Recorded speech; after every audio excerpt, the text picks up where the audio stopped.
Welcome to the Learning Pines YouTube. We hope this video helps.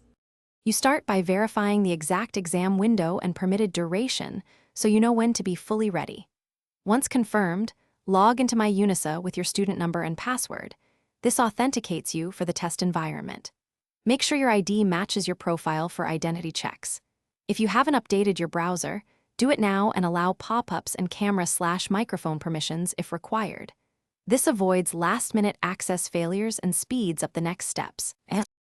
Once logged in, navigate to your modules page and select assessments, then tests or exams to locate the scheduled assessment. Carefully read the exam instructions and permitted materials so you don't breach rules during the session. Next, run the system and equipment check provided by Unisa.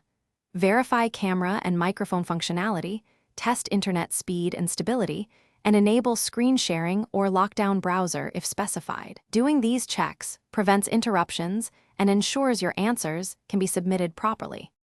You begin the exam exactly at the scheduled start and monitor the countdown and autosave indicators to avoid data loss.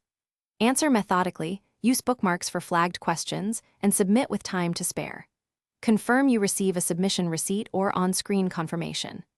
If something goes wrong, connection drop, camera failure, or submission error, immediately document timestamps, take screenshots, and contact the Unisa help desk with your student number. This evidence speeds up resolution and prevents lost exam attempts. Thanks for watching. Consider subscribing if we helped you.